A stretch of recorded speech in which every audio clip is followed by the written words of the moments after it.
Bonsoir à toutes et à tous, bienvenue dans cette nouvelle page d'information sur la Télé Pacifique. Un plaisir de vous retrouver, voici les principaux titres qu'on aura à développer. L'installation ce jeudi de 9 membres de la Commission de la réforme pénale. Ils sont chargés d'évaluer le décret du 11 mars 2020 relatif au Code pénal et au Code de procédure pénale. La police nationale d'Haïti a intensifié ses opérations dans la commune de Gressier. Des bandits armés opérant dans plusieurs quartiers ont été mortellement blessés selon l'agent exécutif intérimaire de la dite commune. Le mouvement populaire de la jeunesse a organisé un sit-in jeudi devant les locaux du Conseil présidentiel de transition et de la primature à Musso. Cette structure exige des autorités étatiques le rétablissement de la paix dans le pays. Et puis, l'unité hydrométéorologique d'Haïti annonce des potentiels averses sur plusieurs départements de la grande des Nippes du Nord, du Nord-Est, du Nord-Ouest et de l'Artibonite ce jeudi. Restez branchés, les détails c'est après la pause. De Rochef, bonjour, bienvenue dans le développement du journal. Des tirs nourris ont été entendus mercredi soir dans les zones de Torcelles, de Pernier et de Carco, entre autres. Selon les riverains, il s'agirait d'un affrontement entre les gangs armés. Par ailleurs, les gangs rivaux de Cité-Soleil ont décidé de faire la paix, mettant ainsi fin à des années d'hostilité. Cette nouvelle a été confirmée par l'ex-maire Isaïe Bochard, apportant une lueur d'espoir aux habitants de la commune. Cette entente permet enfin aux résidents de circuler librement dans les 34 quartiers de Cité-Soleil, sans crainte pour leur sécurité. Les scènes de joie, de célébration témoignent du soulagement collectif après des années de violence et d'incertitude. Cette paix intervient à un moment où les autorités haïtiennes annoncent des mesures pour rétablir l'ordre, notamment avec l'arrivée des troupes de la force multinationale, une force qui a pour mission d'aider à démanteler les gangs qui tiennent en otage la population, permettant ainsi de rétablir la sécurité et la stabilité dans le pays. Le coordonnateur du Conseil présidentiel de transition, Edgar Leblanc-Fils, et le Premier ministre Gaël Koning ont procédé à l'installation des 9 membres de la Commission de la réforme pénale. Cette commission a été créée afin d'évaluer les décrets du 11 mars 2020 relatifs au Code pénal et au Code de procédure pénale et de soumettre aux autorités des recommandations ainsi que des propositions visant la mise en application de cette réforme. Le président du CPT sur son compte X a déclaré que les secteurs de la vie nationale apprécient cette initiative de révision de ce Code pénal inspiré de la France depuis l'époque de Napoléon. Autre dossier, le Conseil présidentiel de transition dans un communiqué informe que le conseiller président Smith Augustin sera à Paris dans un voyage officiel afin de participer au lancement des Jeux olympiques prévus le 26 juillet. Selon la note, cette visite s'inscrit dans le cadre de la promotion du sport, du développement durable et du renforcement des relations internationales d'Haïti. Par ailleurs, Haïti est représenté dans cette compétition par 7 athlètes. Le gouvernement, par l'intermédiaire du ministère de la Jeunesse et des Sports, a décaissé un chèque de 10 millions de gourdes et au comité olympique haïtien et de 6 millions de gourdes au comité national paralympique haïtien pour les préparatifs.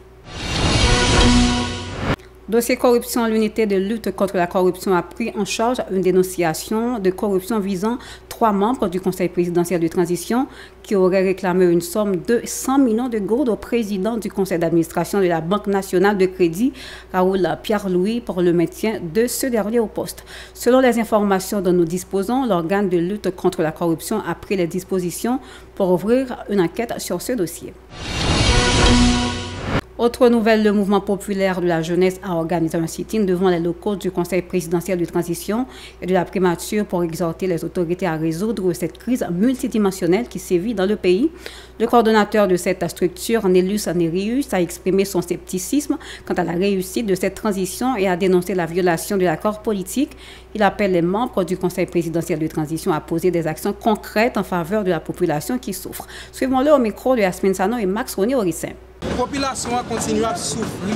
La population a continué à circuler. Nous avons dit avec messieurs dames, spécialement les gens qui sont primature, Dr. Kony, nous pas dans le moment diversion encore.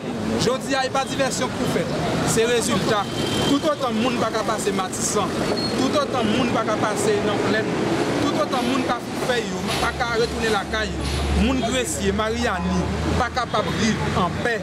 Ça veut dire au pas de travail. C'est soit nous bataille pour pays libre, pour tout le monde vivre normal, ou bien nous accepter, nous tous périr tant que des animaux.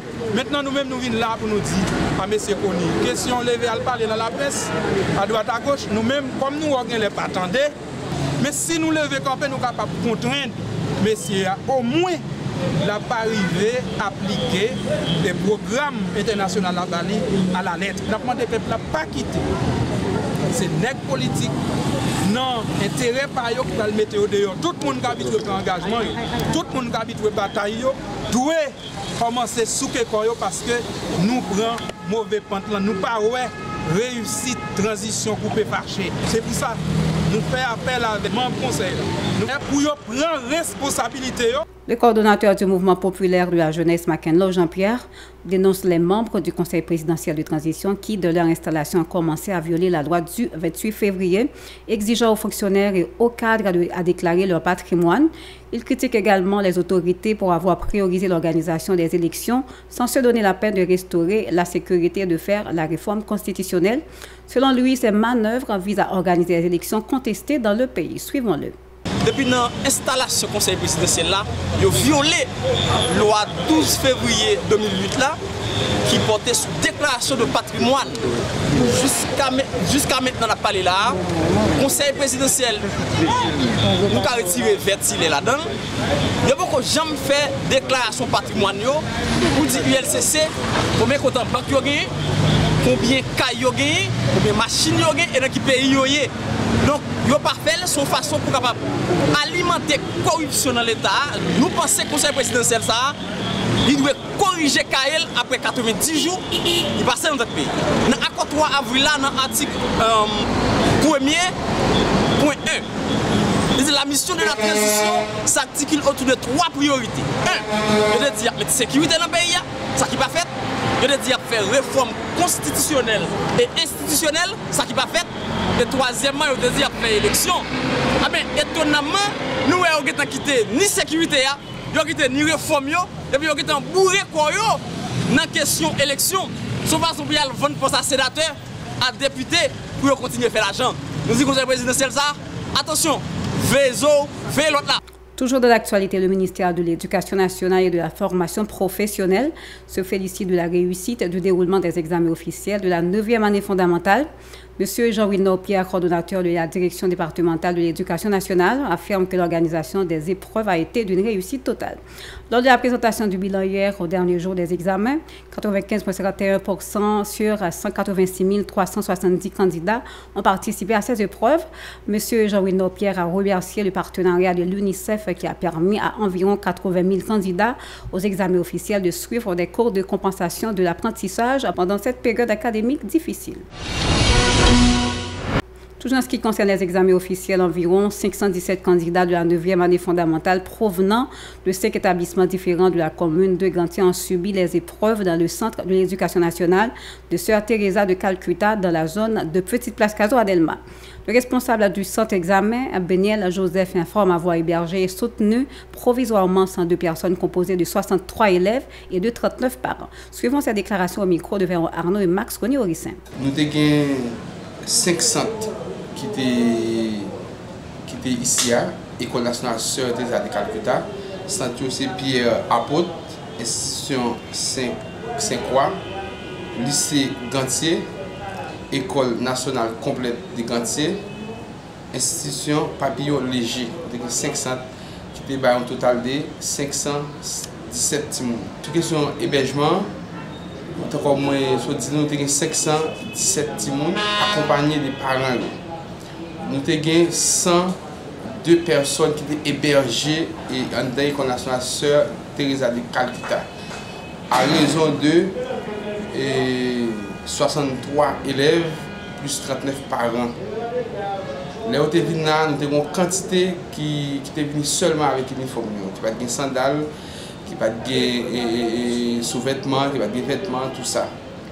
Mais comme ministre a dit nous, et nous prenons ça en charge, que le ministère de l'Éducation nationale l'a accompagné à travers la direction départementale là, nous avons fait le nécessaire. Plus loin, M. Benel souligne une certaine inquiétude exprimée par les voisins qui craignaient que cet établissement soit transformé en camp de réfugiés en raison de la présence de ces 102 personnes grâce à l'aide de certains particuliers. Il dit avoir réussi à organiser le retour de ces personnes dans leur zone à Gantier. Suivons-le au micro de Véron Arnaud. Inquiétude qui est surtout pour mon zone. Yo te pensé ici à tourner un centre d'hébergement. Yo pensé mon yo pas tabraler les examens finis. Mais à travers effort nous fait, surtout les amis nous qui prêtent nous, et à travers ça nous dégaine sous compte nous prend, à travers l'autre monde qui peut te support avec nous à crédit, que nous arrivons à 102 personnes ça yo, nous frais de déplacement pour aller. Si nous bien remarqué, là, en espace vide, tout le monde allait matin.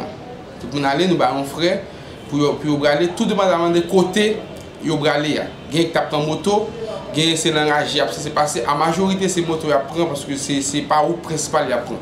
Nous avons frais. Comme ministre a dit que nous mettons fait tout les nécessaires, tout ça possible.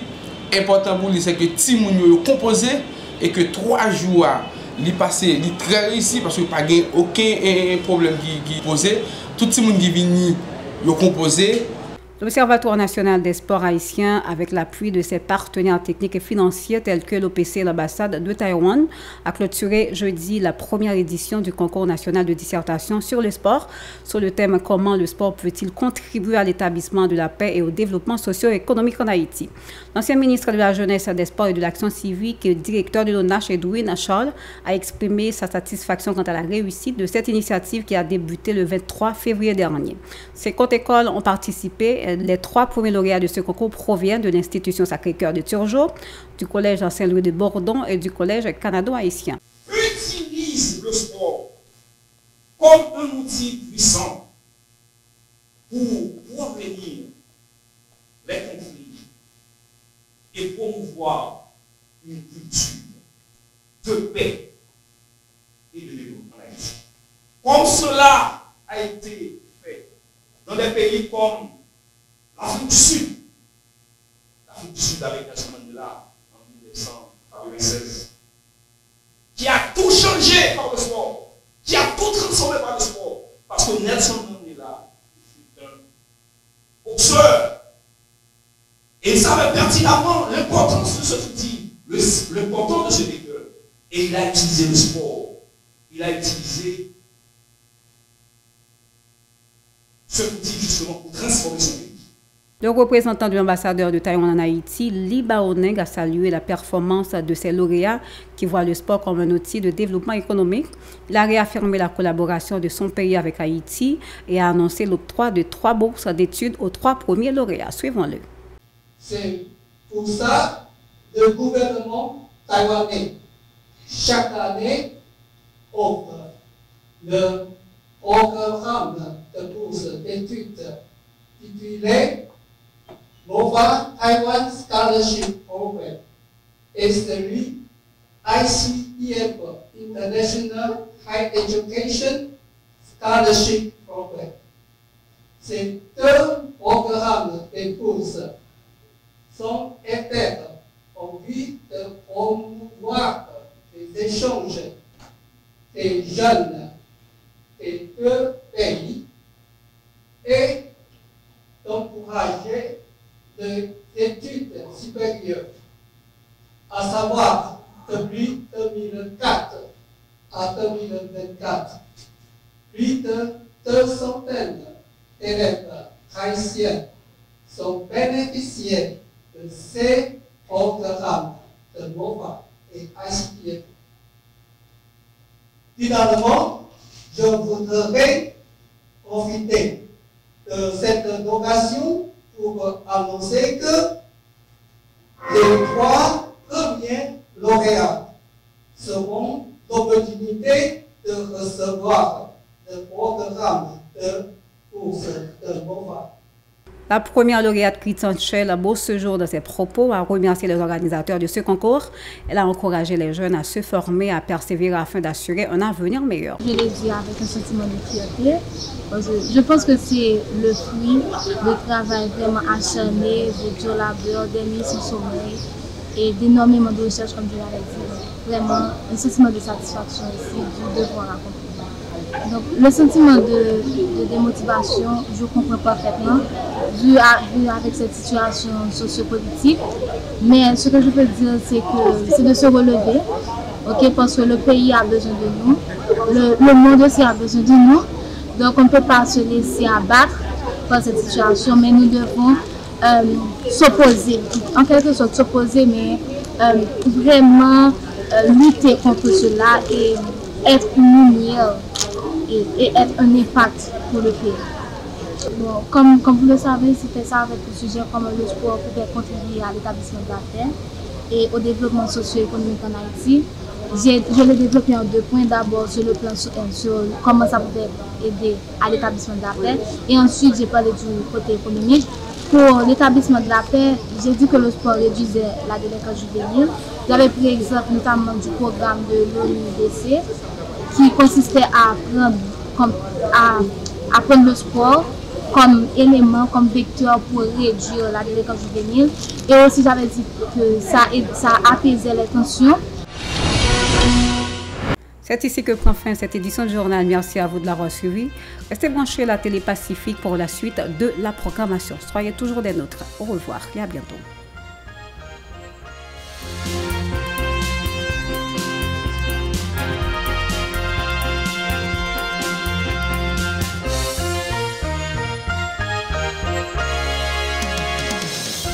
Si vous jugez que cette vidéo est intéressante, n'hésitez pas à liker et partager la vidéo. Et surtout, n'oubliez pas de vous abonner à cette chaîne et activer la cloche de notification pour ne pas louper aucune de nos vidéos.